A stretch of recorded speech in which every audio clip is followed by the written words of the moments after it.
Mission देख रहे सभी दर्शकों का एक बार फिर से बहुत बहुत स्वागत है। नमस्कार, मैं हूं बलजीत सिंह। आज के बुलेटिन की शुरुआत करेंगे हेडलाइन से और उसके बाद आपको दिखाएंगे दिन भर की सभी छोटी बड़ी खबरें फटाफट अंदाज में। तो आइए बुलेटिन की शुरुआत करते हैं हेडलाइन से।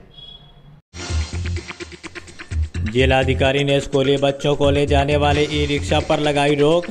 अब ई रिक्शा से नहीं हो सकेगा स्कूली बच्चों का परिवहन। कहा, मामला सामने आया तो विद्यालय प्रबंधन के खिलाफ भी होगी कड़ी कार्रवाई।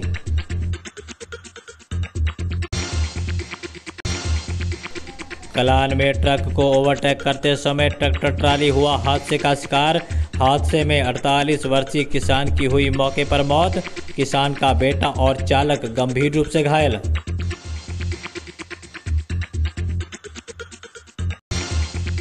कोटार के किसान ने गांव के ही दबंगों पर पुश्तैनी जमीन पर कब्जा करने का लगाया आरोप। कहा, गांव के ही दबंग जबरन जमीन पर कर रहे हैं कब्जा।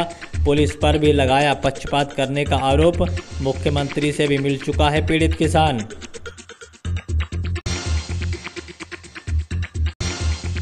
मिर्जापुर में मारुति और पिकअप की आमने सामने हुई टक्कर। हादसे में करीब आधा दर्जन लोग हुए घायल। एक महिला की मौके पर हुई मौत।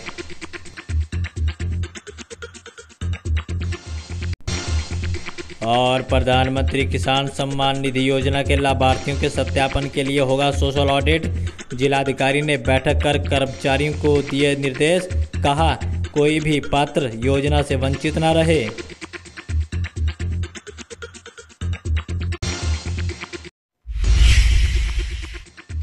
पोया क्षेत्र के काशीराम कॉलोनी में शादी समारोह के दौरान एक किशोर की गोली मारकर हत्या कर दी गई।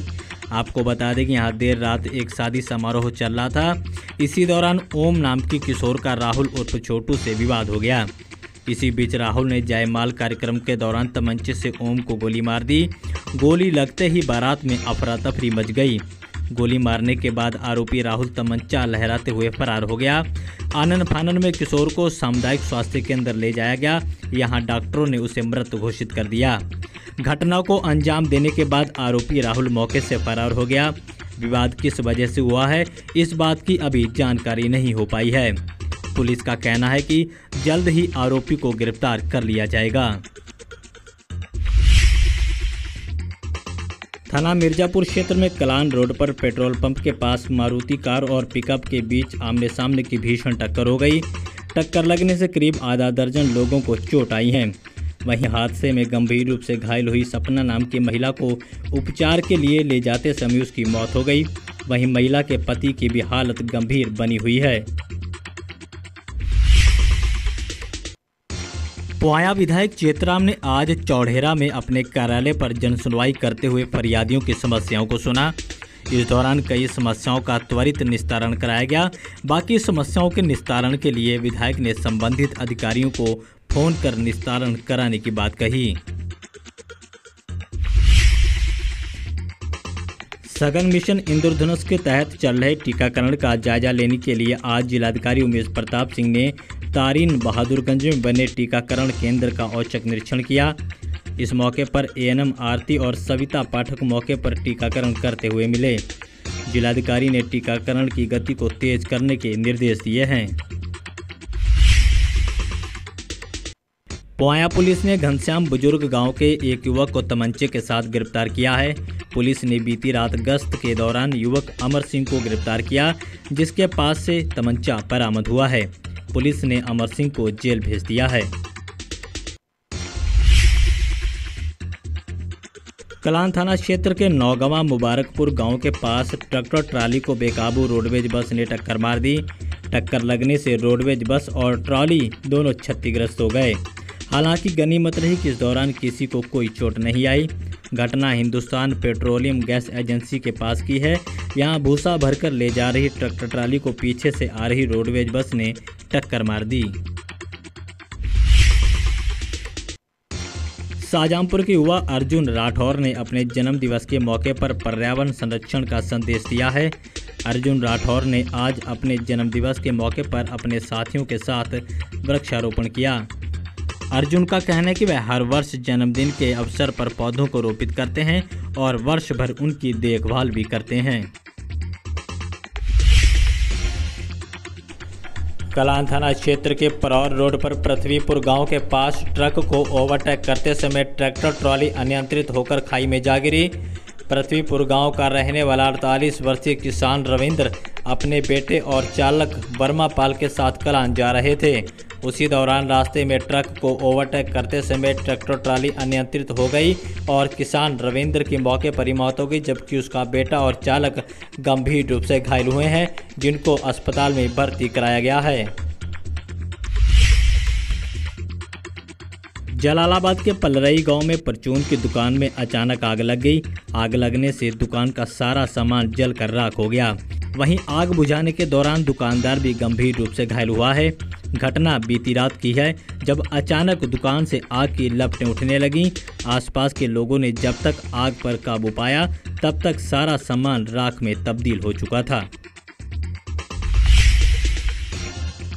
कलेक्ट्रेट सभागार में प्रधानमंत्री किसान सम्मान निधि योजना के लाभार्थियों के सत्यापन के लिए सोशल ऑडिट कराए जाने के संबंध में आज एक बैठक संपन्न हुई। बैठक जिलाधिकारी उमेश प्रताप सिंह की अध्यक्षता में हुई। जिलाधिकारी ने बताया कि भारत सरकार के निर्देशों पर योजना का सोशल ऑडिट कराया जाना है, जिससे कि अब तक योजना के लाभ से वंचित पात्र लाभार्थियों को चिन्हित कर लाभ दिलाया जाए। भगवान परशुराम जयंती के मौके पर जलालाबाद में भव्य शोभा यात्रा निकाली गई। शोभा यात्रा भगवान परशुराम की जन्मस्थली मंदिर से शुरू होते हुए नगर के कई मार्गों से होते हुए गुजरी। इस दौरान बड़ी संख्या में श्रद्धालुओं ने हिस्सा लिया। खुडार क्षेत्र के छुटाई पांडे गांव के रहने वाले राजेंद्र प्रसाद ने गांव के ही दबंगों पर पुश्तैनी जमीन पर जबरन कब्जा करने का आरोप लगाया है। राजेंद्र प्रसाद का कहना है कि उनकी पुश्तैनी जमीन का कुछ हिस्सा उनके भाई ने गांव के ही एक व्यक्ति को बेच दिया था, जिसके बाद दबंगों ने खरीदी हुई जमीन के साथ साथ राजेंद्र प्रसाद की जमीन पर भी कब्जा कर लिया, जिसकी शिकायत पुलिस से भी की गई। राजेंद्र प्रसाद का आरोप है कि पुलिस ने भी पक्षपात करते हुए मामले में कोई कार्रवाई नहीं की, जिसके बाद एसडीएम से शिकायत की गई तो एसडीएम ने टीम भेजकर मामले में जाँच कराई। राजेंद्र प्रसाद की शिकायत सही पाई गई। वहीं अब राजेंद्र प्रसाद ने सूबे के मुख्यमंत्री योगी आदित्यनाथ से मिलकर भी न्याय की गुहार लगाई है और आज पीड़ित राजेंद्र ने जिलाधिकारी को शिकायत देकर भूमाफियाओं के खिलाफ कार्रवाई की मांग की है। दिल्ली के कृषि भवन में संपन्न हुई बैठक में शाहजहांपुर सांसद अरुण कुमार सागर ने भी हिस्सा लिया। बैठक रसायन और उर्वरक संबंधी स्थायी समिति की ओर से आयोजित कराई गई थी, जिसमें मुख्य रूप से सतत फसल उत्पादन और मृदा स्वास्थ्य को बनाए रखने के लिए नैनो उर्वरक के विषय पर अपने विचार रखे। इस दौरान कई महत्वपूर्ण विषयों पर भी चर्चा की गई। जिलाधिकारी उमेश प्रताप सिंह ने जिले में स्कूली बच्चों के परिवहन के लिए लगाए गए ई रिक्शों पर प्रतिबंध लगा दिया है। जिलाधिकारी ने आदेश जारी करते हुए कहा है कि ई रिक्शा से स्कूली बच्चों का परिवहन नहीं किया जा सकेगा और ऐसा कराने वाले विद्यालय प्रबंधन के खिलाफ कड़ी से कड़ी कार्रवाई की जाएगी। साथ ही जिलाधिकारी ने पत्र जारी करते हुए ये भी कहा है कि बच्चों के परिवहन में लगे अन्य वाहनों को भी तय मानकों के अनुसार ही चलाया जाएगा, अन्यथा कार्रवाई अमल में लाई जाएगी।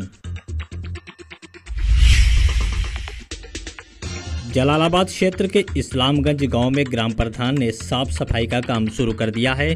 ग्राम प्रधान ने मनरेगा योजना के तहत गांव के नाले नालियों को साफ कराने का काम शुरू कर दिया है। ग्राम प्रधान ने बताया कि यहां बरसात के दिनों में जलभराव की समस्या हो जाती थी। बरसात से पहले ही नाले के साफ सफाई का काम किया जा रहा है।